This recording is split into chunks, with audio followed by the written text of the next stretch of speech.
Welcome, dear listeners, back to Our Queer Experience. If you are new to us, we are two guys in the U.S. who are talking about not just our own experiences as being gay men, but just trying to highlight the diversity within the queer community as a whole. So really going beyond just our own personal stories and really diving into the stories of others that represent all different facets of the community. Today, we are joined by Paul Richmond, who is an internationally recognized visual artist and activist who you may know from his very famous Cheesecake Boys exhibit from a few years ago and coloring book from just last year and still available in stores, so definitely get that. His work collected by individuals around the globe. He even recently completed 2 commissions for James Franco, the Oscar-nominated actor James Franco, I should say, as well as Associate Art Director for Dream Spinner Press and the young adult imprint Harmony Ink Press. He has created over 400 novel cover illustrations. He is a co-founder of the You Will Rise Project, an organization that empowers those who have experienced bullying to speak out creatively through art. He lives with his husband Dennis in 2 Whippets in Monterey, California, where he works and teaches at Open Ground Studios in Seaside. Welcome, Paul. Thank you so much. I think you covered everything. We don't have anything left to talk about now. Well, thanks for being on. It was good to have you. Yep. Very, very nice chatting with you. Yeah. No, thank you so much. I appreciate it. Yeah. So we are excited to have you because you have a brand new exhibit opening on Friday, right? Today. I do. I'm today. very excited about it. Today, yes, we're jumping ahead in time. That's awesome. It is called it's called The Naked Eye, and it's a collection of my recent paintings that all kind of deal with the idea of masculinity in different ways. So it's all male subjects, and the goal was to really try to present sort of a whole range of people, diverse backgrounds, and then, also just a range of kind of emotions and personalities and show that, men can be more than just kind of this, rigid, idealized box that we often get put into in mainstream society. So you're aiming to try to represent the whole experience from maybe like the more like machismo that we recognize all the way to like maybe the more gentle spirits that we don't. Yeah, exactly. There's got to be a broader range out there than just mask for mask. I wanted to try to represent the whole spectrum. Where you certainly can't like encompass everything in one a set of 16 paintings, but just kind of some different. Recognizing that there are a whole bunch of different colors in the rainbow, and wanting to try to capture that. I throughout art history, when you look at famous paintings of people, a lot of them are paintings of women, but then also the paintings of men kind of show them as royalty or as knights or fighters, and just reinforcing a lot of the male masculine archetype that society kind of patriarchy is built on. And there weren't a whole lot of artists that really challenged that. Of course, there were some famous ones like Tom of Finland. If you think about we just watched the movie about him, and I was so impressed with that. And just different artists, Robert Mapplethorpe, Andy Warhol. There were certainly people who did challenge the conventions, but I just didn't feel that there were still enough images of men showing all the different ways that we can be. So that was kind of what inspired this. And even though it's paintings of different models and different people, there's always a little bit of myself that I put into each of the pieces too. It's kind of I'm analyzing different experiences of my own as I'm working on these. So it's been a really interesting process. I'm really happy with the way that it came together, and super excited to share it with everyone in the Santa Cruz area on Friday night. Is there a particular piece I'm in California. How can I engage with it being not in California? Well, I'm so glad you asked. You can definitely follow me on social media, because we'll be doing a lot of like Facebook Live and YouTube Live and things like that during the opening itself, which is going to be a really fun evening. We're having body painters come and different performance groups, and so it'll be an event. And so follow me on social media, Paul Richmond Studio, and you can see all of that live or even after the fact. And then on my website, paulrichmondstudio.com, all of the artwork is available there for people to check out, and there are also prints and different merchandise items like shirts and things if you want to wear it, and you can just see the whole kind of collection and that way too. The whole online portion of being an artist has just opened up the opportunities for us. It's unreal. There was an article that came out last week in the Huffington Post about this series, and I was flooded with emails for the past week, and a lot of them have been from a new demographic for me, which is fascinating. It was a lot of emails from moms all around the world even saying that how much they appreciated the series because they were sharing them with their sons as a way to show them, boys can be, all kinds of different things. You don't just have to be like, this masculine, unemotional, aggressive thing. So I just thought that was really cool. The communicative power of art to kind of, be a part of an important conversation that's happening. I love that. So that's for everybody. That's not just for people in this area. I think it's very cool that, two things I kind of want to hit on. I think that it's cool that you're getting responses from people even outside of the queer community. That it's important that you said that, these are communications, these are conversations that need to happen, regardless of your sexuality. So I'm glad that you made that point.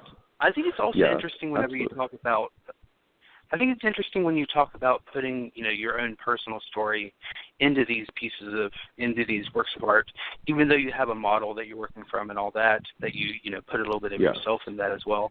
I was wondering if there was perhaps maybe a particular piece that kind of speaks to you or that you want to tell us a little story about real quick. Sure. Yes, I can do that. There's a few, so I'll start with one, and then if you want more, I can tell you more. There's one. Awesome. One of the pieces in the show is called Transfiguration, and it's a painting of a friend of mine named Bryden, who is transgender, female to male.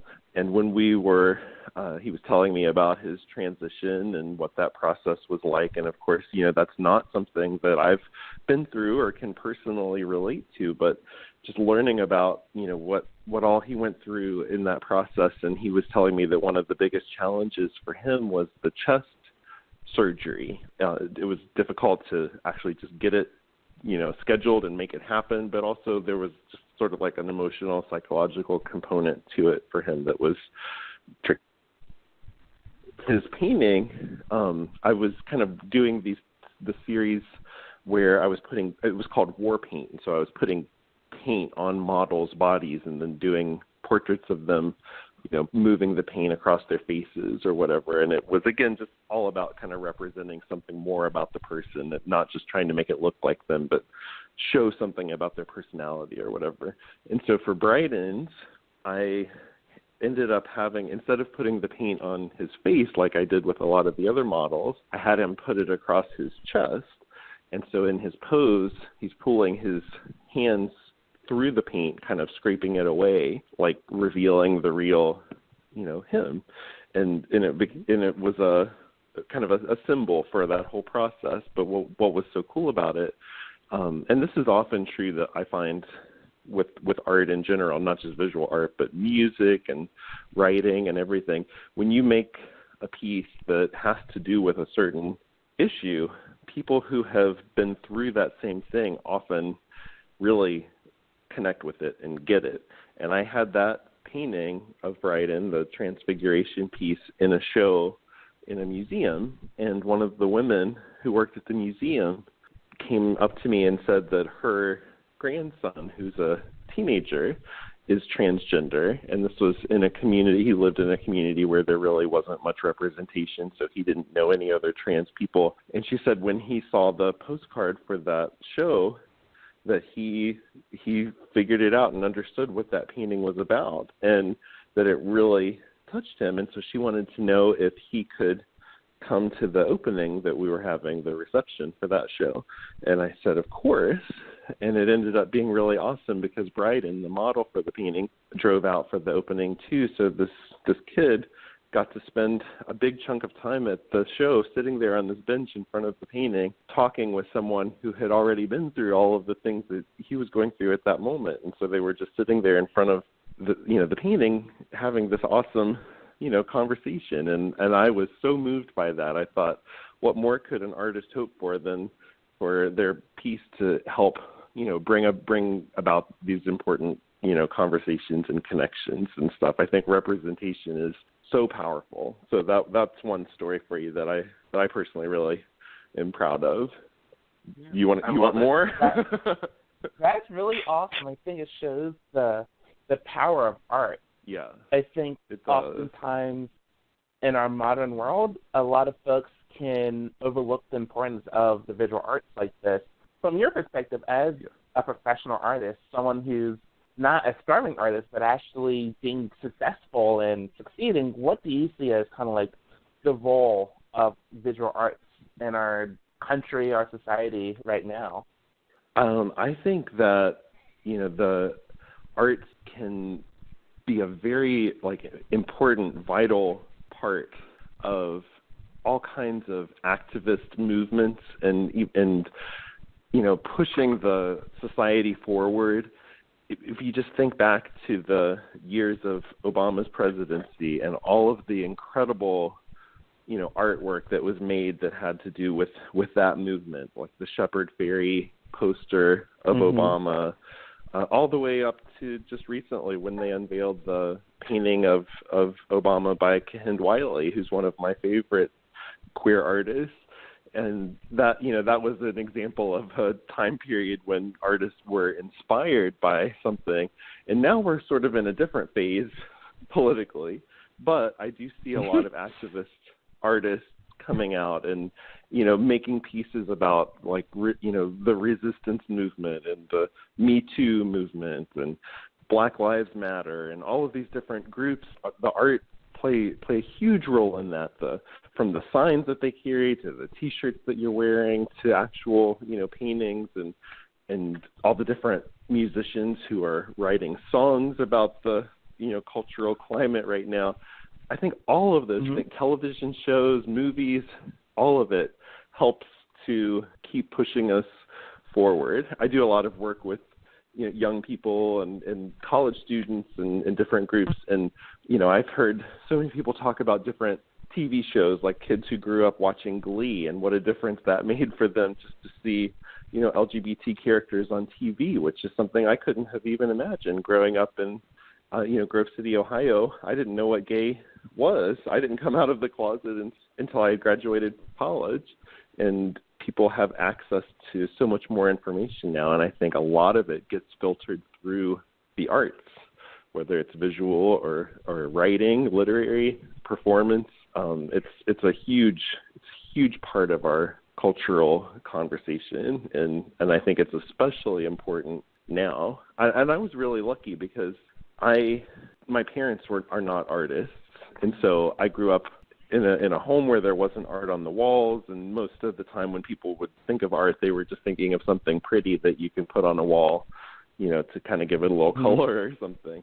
But I was connected with this wonderful art teacher when I was just a kid. I started taking painting lessons when I was 4 years old from this local artist, and she used her work to speak out about the issues that were important to her, issues that, affected women, and she had been through a lot of trauma in her life, so she channeled that into her art.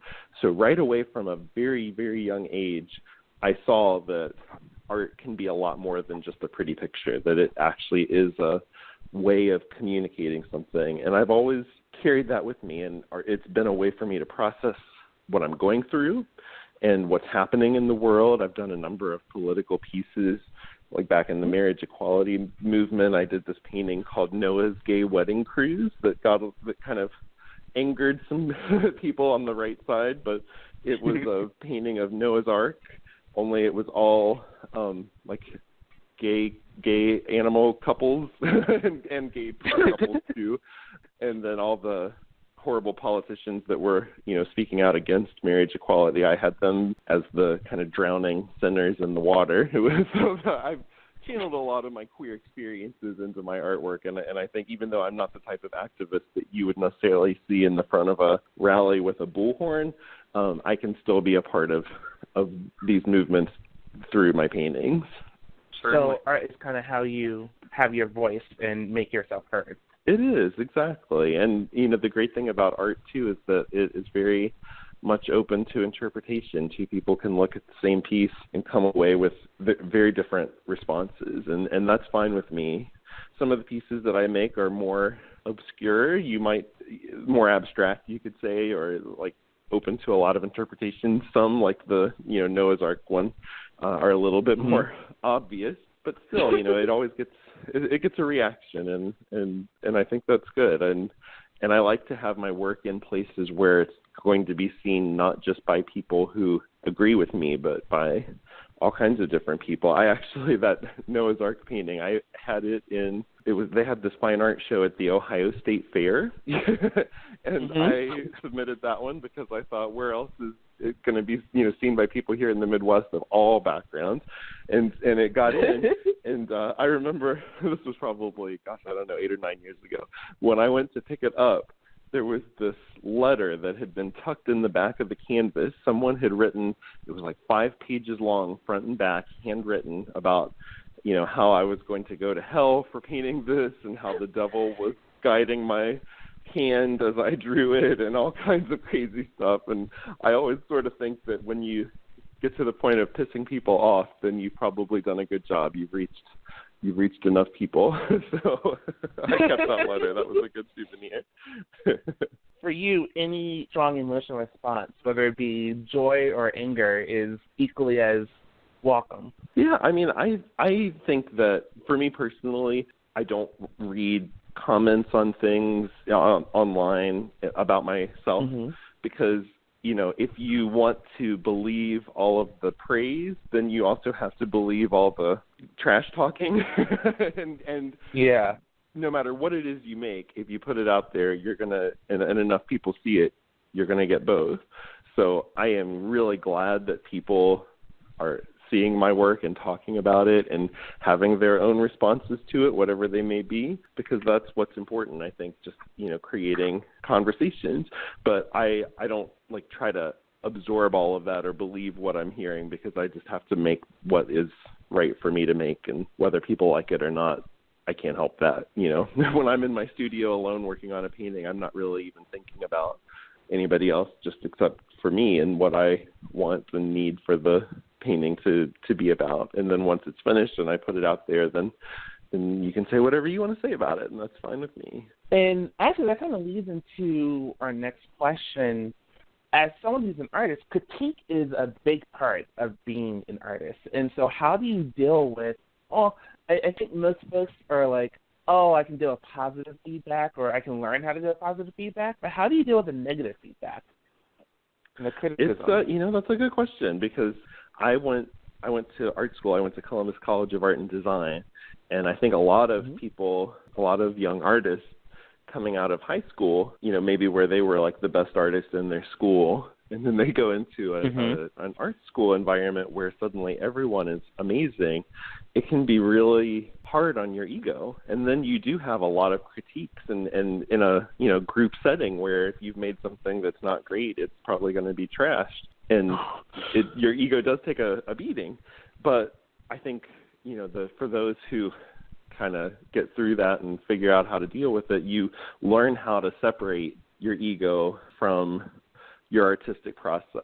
And I find myself now, I want criticism and feedback, but I want it from who I want. I want to select who I'm getting it from.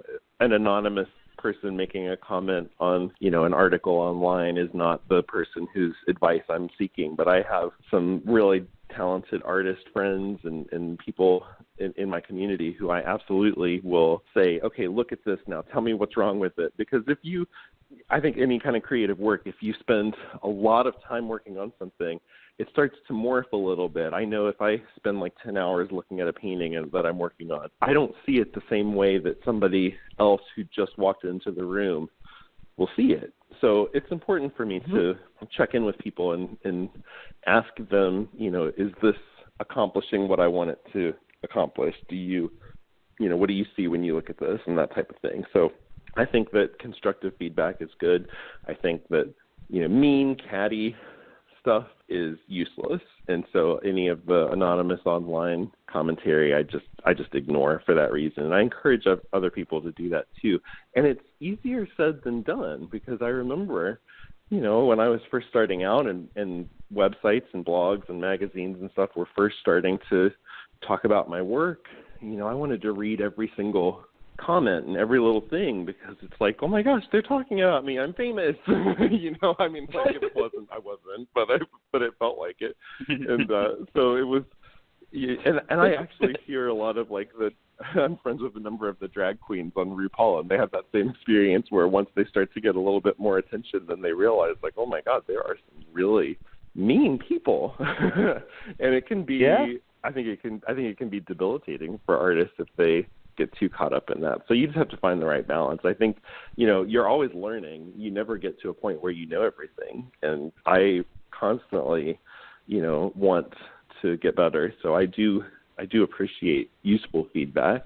The funniest is my husband, who is not an artist at all, but he has a great eye. I say not at all, but that's not true. He actually is very creative, but he's not a painter. And but he can come in if I'm working on a painting, and he can zero right in on whatever the thing is that I'm struggling with. And he'll always ask, he'll say, well, did you mean for this part to look like that, or this off? Because I wasn't ready for it yet, or it just makes me even angrier that he was right. So I'm like, all right, I'll fix it now. Get out. Poor guy. That's so funny. And how is it being able to, I guess, marriage, and what was kind of like, how did you two meet, and what was the process like? You said you didn't come out till after college, so... that's right. I was secret, which is shocking to anybody who knows me, because I've always been pretty effeminate, flamboyant, whatever the word is. I've been that, but I went to Catholic school growing up and was just had a very conservative family. My dad loved Rush Limbaugh, so it takes a while in that situation to figure things out. But I came out after I graduated from college. I enjoyed a few years of the single life and tried to make up for the time that I missed out on. And then I really wasn't looking for a serious relationship, but it was about 12 years ago, I guess, 12 and a half. My husband, Dennis, we were, at that time, there was no Grindr or anything like that. We were in a chat room on gay.com.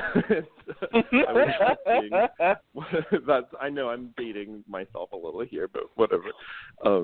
It was New Year's Eve, and I had logged in to ask where there was a good New Year's Eve party in Columbus that I could go to.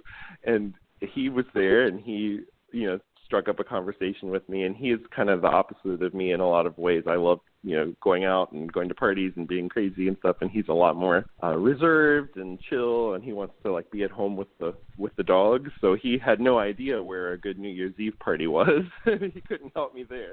But we had this great conversation and talked about art. He, had worked in a gallery and really has an appreciation for art. So I thought he was pretty interesting.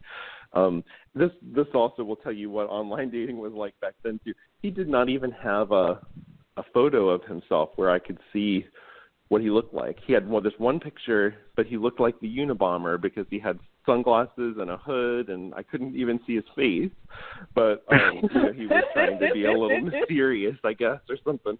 But we had such a good conversation. I said I would love to meet him, and we went to dinner a few days later because I wasn't giving up my New Year's Eve. I had to make him wait a few days. Yeah. But then we met. We went out to dinner, and we just really clicked. And I think it's great to be with somebody who has some qualities that maybe you don't have, because I had dated people who were a little too much like me, and it was not a good match. Dennis has a real good grounding quality, and then I'm, very good at kind of like getting him to come up out of his comfort zone and do some crazy stuff. So we've been together a long time, and we got married, I think about four years ago.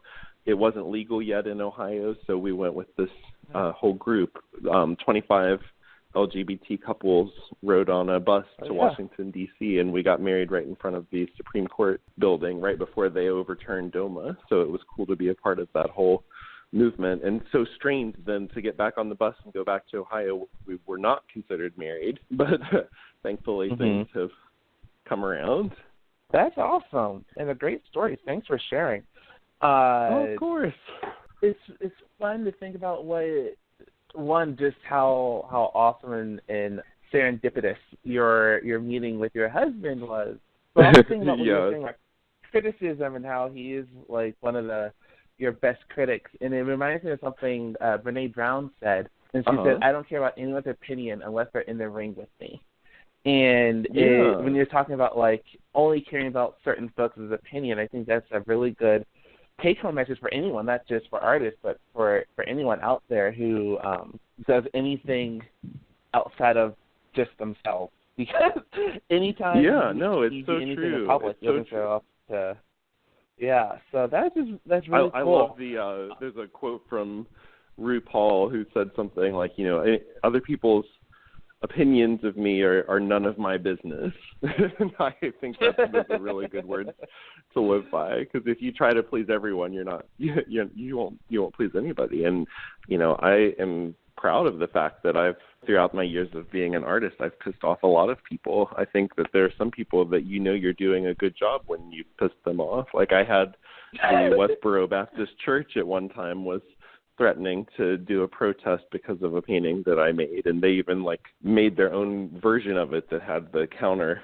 message, and different things like that, or different super religious groups doing magazines and things, doing articles about how horrible I am. I mean, I like that stuff because it means I'm reaching outside of just preaching to the choir. Other people are hearing it and seeing it too. And I think that that's part of what was in my mind about this series right now that I've been creating, because the whole concept of what it means to be masculine or to be a man seems very different right now in 2018 than it did when I was growing up in the 80s. Back then, boys were supposed to either want to be Superman or Michael Jordan. Those were basically your choices. Two options. Yeah, exactly. And those are both basically the same anyway, so it was really one option. And I was not that. People just assume that all boys are, aggressive, and they all want to play sports and, are athletic and should be tough and unemotional and all of those things. And I feel like now we're starting to recognize that people have a whole range of different emotions, and guys need to be able to express themselves too. I think that we've always sort of rewarded men who fill those roles the best, and I think our current president is a great example.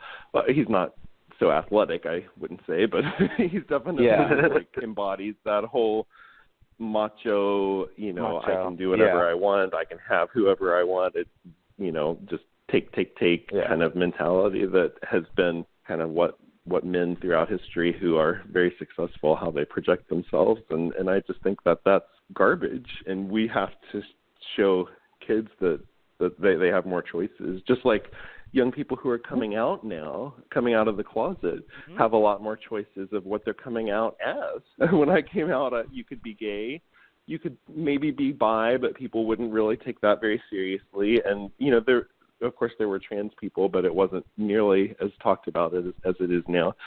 And now the LGBTQ, however many letters there are, it's like alphabet soup.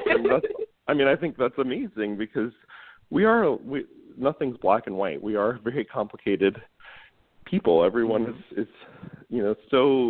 such a unique mix of things. And so the more diversity that we can welcome into this fold, I think the stronger and better we will be. But we need to be accepting of everyone. There are a lot of stereotypes and cultural things just within the LGBT community that we need to, and racism and all of these things that we have to really think about and question, ourselves on. So those are just the things that I've been thinking about a lot with these new paintings and the Me Too movement and Women's March, and just thinking about our society and the different roles that we have for gender. It's a lot to think about and process. So that's really what's been kind of inspiring my latest work, and hopefully helping contribute more to conversations and maybe even pissing off some more of the right people. I always hope for that.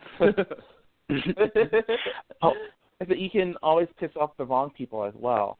Yeah, that's true. You don't always have you don't have control over that, I suppose. I think one of the sorry. I think one of the important things about highlighting diversity is making sure folks know that they can be anything they want. So maybe that boy does want to be Michael Jordan or Superman and be super athletic, or maybe he wants to go and wear tutus. Yeah. All that he can do. Anyone can be themselves and authentic, and I think that's the most important message coming through. It's so true, and those characteristics, a lot of them are very ingrained in us. I have a story I'll tell you about my dad. Well, actually, one of the paintings in the show is a portrait of him. He passed away last year, so that was on my mind a lot. And I did some work that was kind of inspired about that. But a lot of my ideas of, masculinity and what it means to be a man, of course, are rooted in my relationship with him. And, in some ways, like I told you, he's very conservative and kind of politically at least. But he was he also broke a lot of the gender rules for the time period. He was a stay-at-home dad while my mom worked. She was the businesswoman, and nobody was doing that in the 80s. So I had a role model as somebody who was, going against the cultural norm of the time. But the story I wanted to tell you about him was, and it goes back to that idea of just this kind of ingrained quality in all of us that we are drawn to certain things.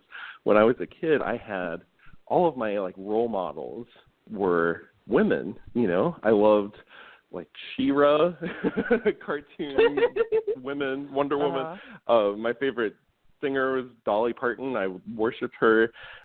Cartoon women, like Disney princesses. It was all women who were influencing me, and I think that was a little concerning for my dad, because he did have more traditional, ideas about those things. So one weekend, he said, all right, we're going to sit and watch all of the Superman movies that had been made at that point, however many there were. So we sat and had this Superman marathon, and I watched all of them with him. I was probably 3 or 4 years old, I don't know. And at the end, I was not trying to be difficult or funny or anything, but I said to him, those were really great. I really liked Lois Lane. I want to be just like her. And I was dead serious. My poor dad I think he just gave up. That's hilarious. But, he was the one who drove me to art classes every week and bought all my art supplies and, built a studio for me, all the while not having any understanding of the art world or what it means to be an artist, and probably thinking the whole thing is just, very strange, especially for a boy. But, I have to give him a lot of credit for going outside of his comfort zone in that way. And when I did, finally come out to them, it was kind of rough at first, but, my parents were willing to work through that and learn, which is often the biggest thing. People are afraid of things they don't understand, and they were willing to learn more about it, and became, incredibly accepting and wonderful. And if I would ever go over to visit them and my husband wasn't with me, my dad would, be annoyed because he liked them so much. So, people, we have a lot of divisions in our country, but I think that, there are ways to break those down. You have to just people need to see and interact with people who are different than them, and then they realize, oh, this isn't so scary.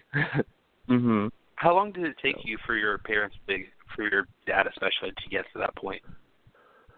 I came out when I was, I think, about 21, 22, and then I waited a whole year before I told them. I told everybody else. I had a big mural of Cher painted in my apartment. So, it should have probably been obvious by that point, but I did wait a while because I wasn't sure how they would how they would handle it. And I was expecting a worse reaction from my dad, but I was kind of surprised that it was actually a bit harder for my mom. I think in her mind it meant, the vanishing of future grandchildren, and which isn't true. I'm not having kids, but it's not because I'm gay. It's just because I don't want them. But we had to. She was willing to go to therapy though, and talk through it and learn. There at that time, they just had a lot of these prejudices that had built up. Being gay means this. It means this. If you're gay, then you're going to go, be trashy, and you're going to do whatever. And not to say that I wasn't, a little trashy at times, but it's not because I was gay. It's just because that's who I am. All the stereotypes and rules, we have to break those things down, because that's what's getting in the way. As soon as my parents realized that I'm still the same person, this new layer isn't going to change who I am. It's all it changes is, who I'm sleeping with, and they don't need to know those details anyway. People just have to get past their hang-ups. It's a huge thing, and I think visibility and having more exposure through the arts is one great way to contribute to that. Certainly. Cool.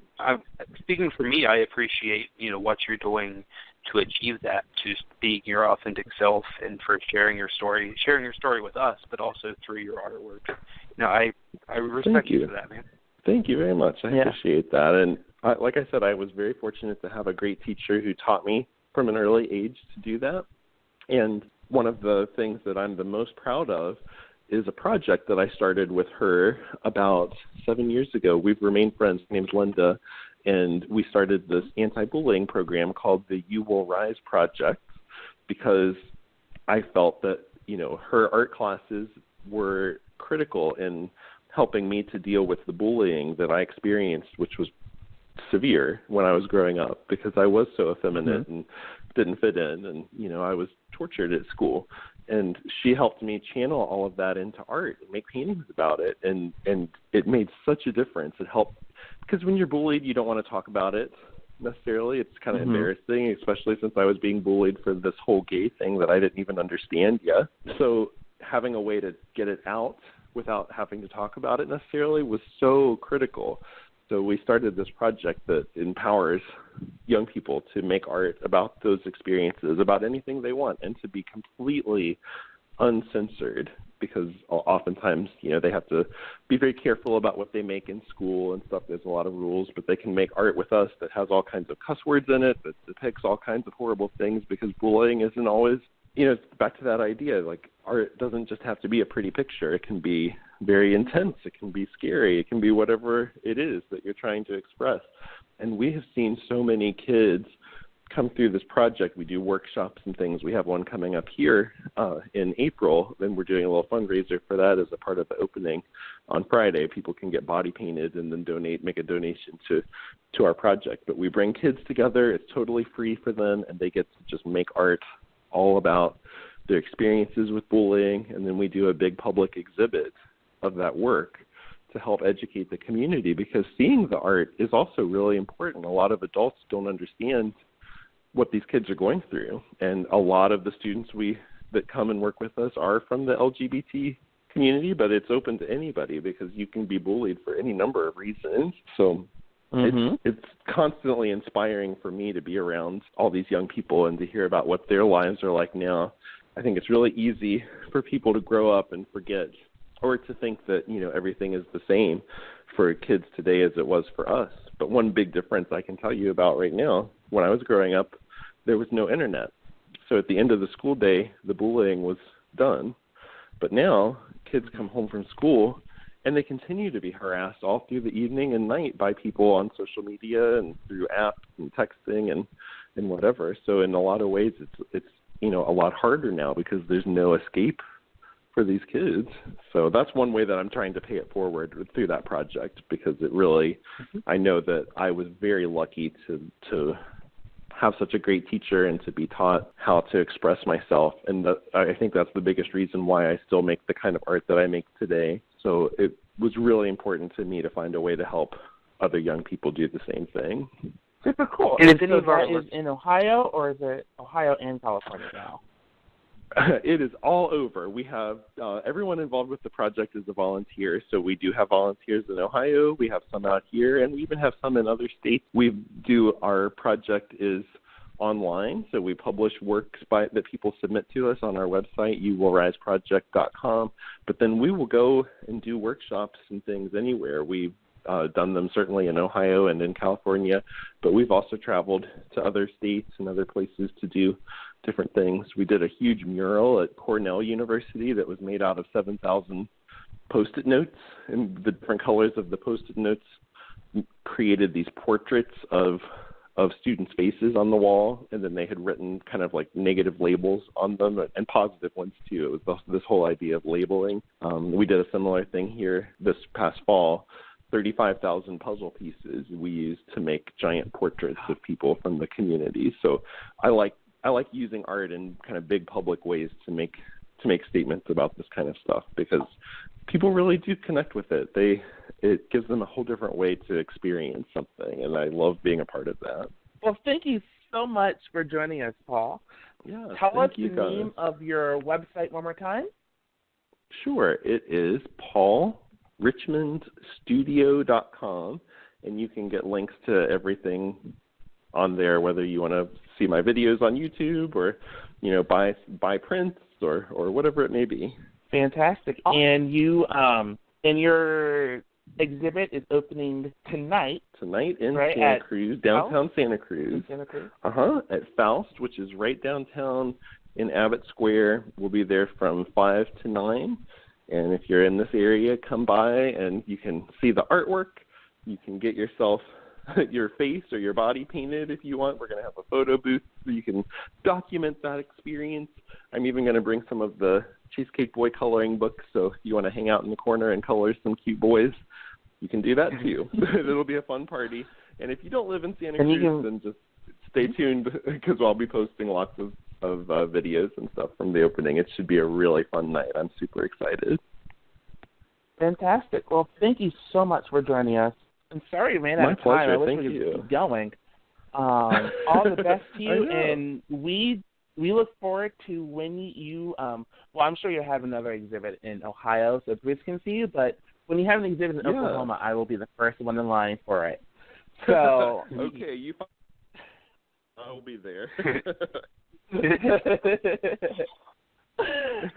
And on that note, listeners, we have shows coming out Mondays, Wednesdays, and Fridays, so we hope to see you there and on the interwebs, Twitter and Facebook. Until next time, bye, y'all.